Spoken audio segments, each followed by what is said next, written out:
Hello guys, welcome to HUNTINGames. We have information about upcoming update for the WolfQuest, and right now we will hear developers what will say about this update, and I will talk with you after this video finished. Cheers, enjoy!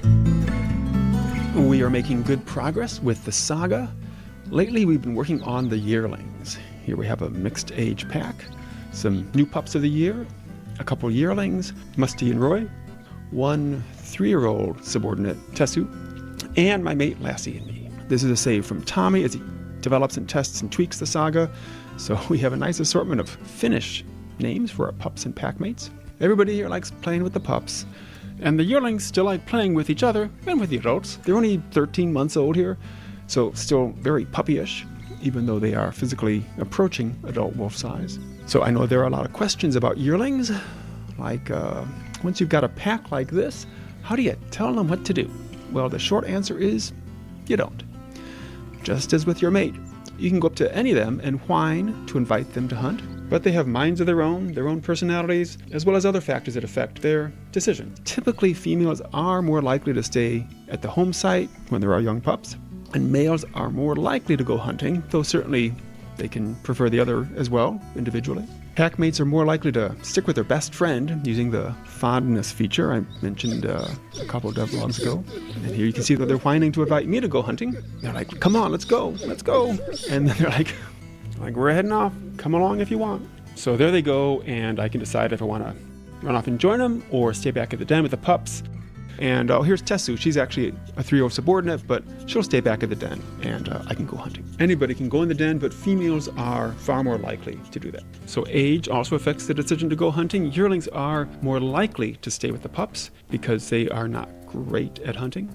In this case, they decided to head off because Tessu was staying back at the den. So these are preferences, these are inclinations, but each wolf makes its own choice in the context of the moment. So this is kind of fun, running with the pack with my mate and 2 yearlings. As I said, yearlings are not great at hunting. They are nearly full size in height and length, but they're still a bit lightweight. They lack the strength and the skill of a 2-year-old or 3-year-old wolf who are kind of at their peak physically as hunters. And as you can see here, sometimes they get distracted and stop or wander off or something for a little while before catching up with the group again.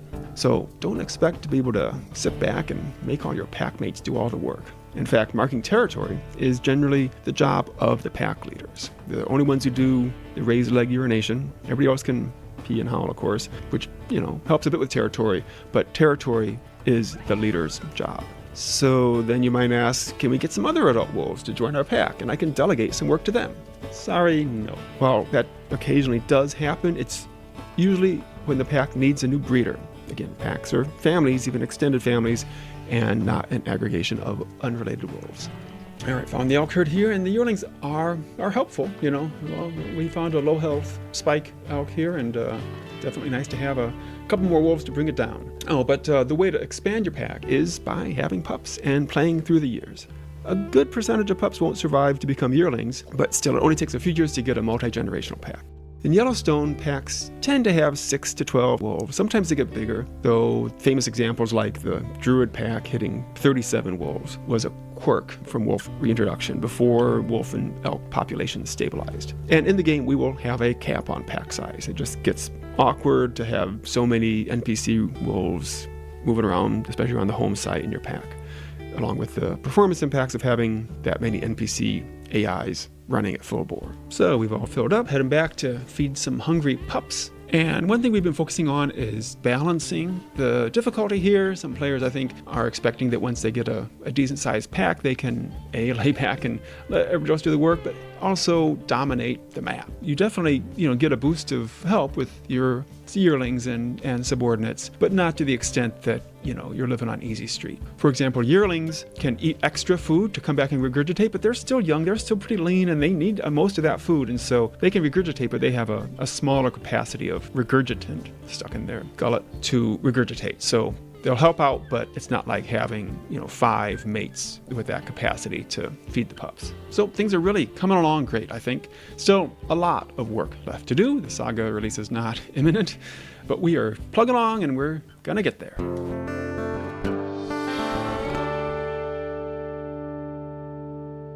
Guys, we are back and I hope you enjoyed in the showcase what they're working on this update. And you can see here on your screen very important information. They say when the game is finished to the PC and Mac, this game is coming out to the console. This will, I think, I'm sure of it, and I know it, this game will be very amazingly to play on console.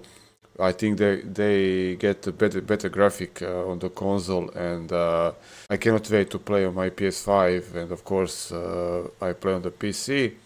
And please don't forget to subscribe to my channel. Please put some comment below, and also you can check here up on your screen my other videos on my channel about WolfQuest and some of the game called The Wilds. And see you guys next time. Ciao, bye.